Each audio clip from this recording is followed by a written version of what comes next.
तपस्वी कहते बैठे हुए हैं 12 साल उधर महाराज बड़े वाले उनके गुरु महाराज राजनीति में इनके गुरु ही हैं, तभी तो इनके कथे पे हाथ रख के बच्चा जैसा इनको दिखाया था। क्या इससे गोरखपीठ की महिमा बढ़ गई कि एक पैजामा पहना हुआ व्यक्ति?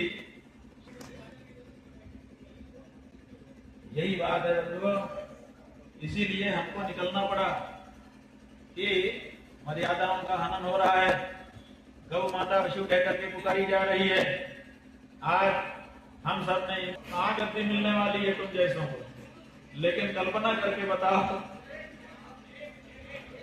एक दिन, एक मिनट, एक सेकेंड, एक दिन, एक मिनट, एक सेकेंड, इसका मतलब है कि पहला काम आप गौ माता का करोगे, यही ना बंधुओं।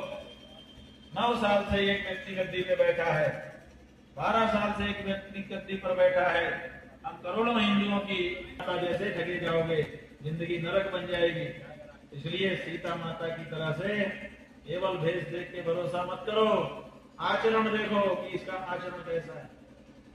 और आचरण देखोगे तो हिंदू जैसा कि आचरण।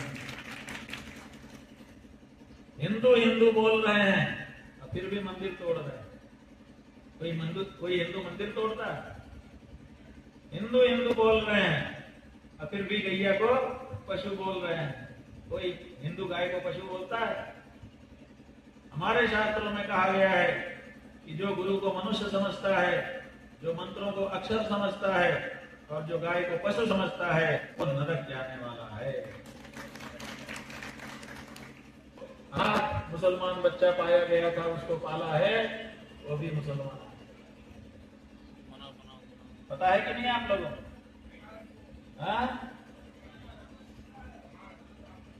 ये एक का मुख्तार नाम है ना, जो भोजन बना रहा है। बागी के बारे में जो हम कह रहे हैं वो बताओ, बागी के बारे में बताओ, वो है कि नहीं है? तो जब तुम्हारी गौशाला में तुम्हारी गायों का देख रेख मुसलमान कर सकता है, जब तुम्हारे बागवानी कर सकते हैं वही फूल भगवान को तुम चाहते हो, जब तुम्हारे कोठार में, भंडार में, खजाने में मुसलमान काम करता है, जब तुम्हारा आर्किटेक्ट मुसलमान है, जब तुम्हारे 70% दुकानदार मुसलमान हैं, किसानों का पक्ष नहीं कर रहे हैं, लेकिन हम इनकी दोहरी, जो इनका दोहरा चरित्र है, उस चरित्र का पर्दाफाश जरूर आपके सामने करना चाहते हैं। हम मुसलमानों से हमारा कोई लेना देना नहीं है और हम अपनी पवित्रता को बनाए रखते हैं। अखबार में छपा था कि मुसलमानों के साथ बैठ करके भोजन भी करते हैं। हमने तो बात नहीं की है और ना करेंगे कभी। इसलिए कोई भी सनातनी मुसलमानों के साथ बैठ के कहां भोजन करता है? नहीं करता है।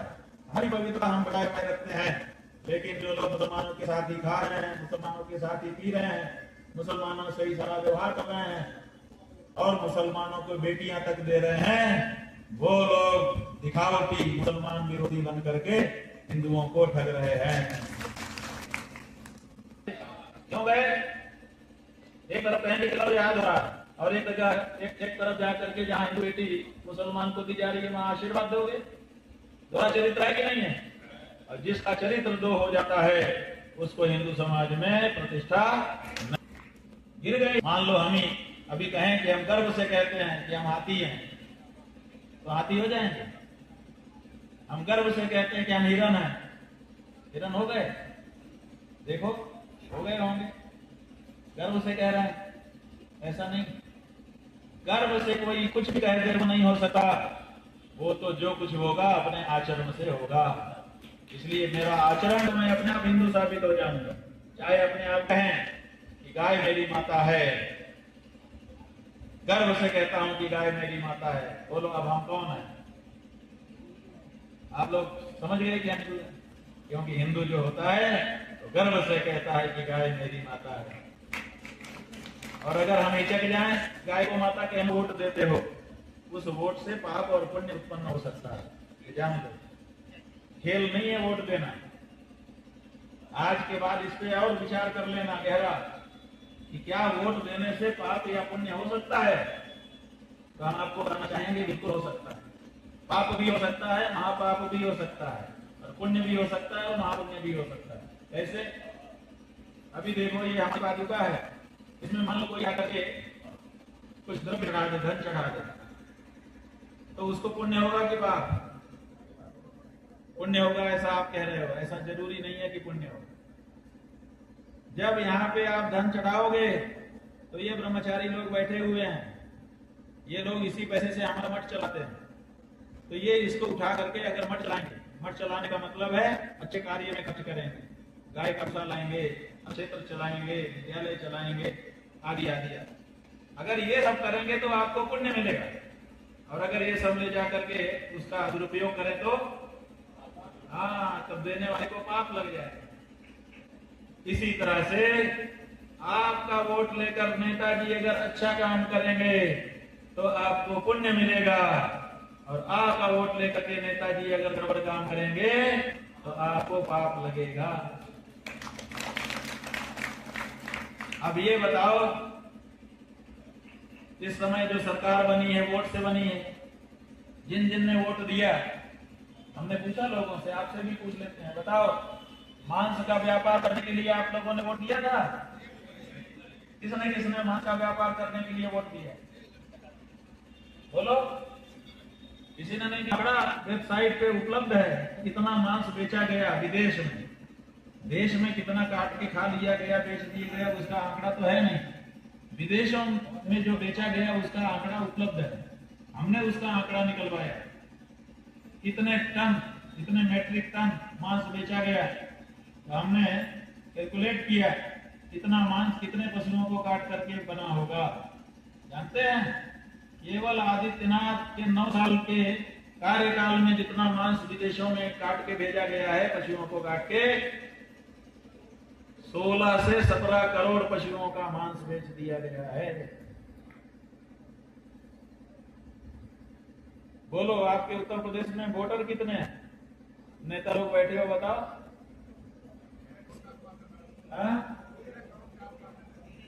13 करोड़ के आसपास है, बता रहे। 13 करोड़ जनता के उत्तर प्रदेश में केवल इनके कार्यकाल में बेच दिए गए हैं। इसका मतलब 1.25 पशु हत्या का पाप तो आपको लग गया, लगा कि नहीं? हर मतदाता को एक पशु से ज्यादा की हत्या का पाप बट गया। और इसी में गौ हत्या, विविध मृगन कर आमिष रांधा अतः ही महाविप्र मांस कलसाना। ये जो मांस बेचा गया है ना, इसी में गाय का मांस भी मिला करके बेचा जाता है, बीफ, इन्हीं में गायों का भी मांस बेच दिया गया, तो गौ हत्या का पाप भी लगा। तो आप लोग वोट दे रहे हो, वोट दे के पापी बन रहे हो। बोलो, किसको किसको मंजूर है? क्या जान लो कि हिंदू धर्म में ये नियम है कि जिसको पाप लगा रहता है उसको नरक में जाकर के उसका फल भोगना पड़ता है। चुप रहने से काम नहीं चलेगा, वो तो पाप किया है, अवश्य में वो भोक्तव्यम कृतम कर्म शुभाशुभम। जो शुभ अशुभ कर्म आपने किए हैं उनका फल आपको भोगना ही है। इसलिए हंसी खेल समझ के आप वोट देते चले जा रहे हो और पाप में पड़ते जा रहे हो। आपका गुरु होने के नाते साफ साफ आपके सामने आकर के ये बात बता देना हमारा कर्तव्य था। हम अपने कर्तव्य का निर्वाह करने के लिए आज महाराज बन जाए। अब इसके बाद किसी को नरक जाने का ही शौक है तो हम कुछ नहीं कर सकते। नहीं, गड्ढा देखा, एक आदमी उधर ही जा रहा था, लगा कि गिर जाएगा, मैं चिल्लाया, ए भाई आगे गड्ढा है। उसने हमारी तरफ देखा, गड्ढा है? हाँ गड्ढा है, बहुत बड़ा गड्ढा है, गिरने से चकनाचूर होने का भय है। उसके बाद भी अगर वो चलता रहे तो हम क्या करेंगे? इसलिए पहले तो आप अपने वोट पे नियंत्रण करो, संयम करो कि जिस किसी को हम हो सकता है। तो बस यही हमारा अनुरोध है आपसे, बड़ा भावुक अनुरोध। आने वाला जो उत्तर प्रदेश का चुनाव है, इस चुनाव के लिए आप लोग संकल्प करो, इस बार हम गौ माता की रक्षा के लिए वोट देंगे। हिंदू समाज दूसरा कोई मुद्दा चाहता ही नहीं है, एक ही मुद्दा है, गौ माता की प्राण और उनकी प्रतिष्ठा की रक्षा। उसके लिए हम अपना वोट रिजर्व करते हैं। और जाति को जिस नेता को हमारा वोट चाहिए तो पहले गौ माता को माता को करके तब आओ, नहीं तो हमारे दरवाजे में जो पार्टी सत्ता में है वो बदल जाएगा। कहीं हमने चोट दे दिया तो दिक्कत हो जाएगी। और पहले से कह दे रहे हैं, पुलिस भी समझ ले कि अगर हमारे दरवाजे हमारी माता को पशु कहने वाला नेता आता है तो हमको गुस्सा आएगा। हम पहले से बता रहे हैं, समाज की ओर से लिखित हम दे देंगे कि आप पहले ही नियंत्रण कर लो कि ऐसे लोगों को हमारे घरों के दरवाजे, हमारे मोहल्ले में, हमारे गांव में प्रवेश वर्जित करो। खबरदार, ठीक है कि नहीं बंधुओं? आप समझिए हम लोग ऐसा क्या कर रहे हैं। अभी भी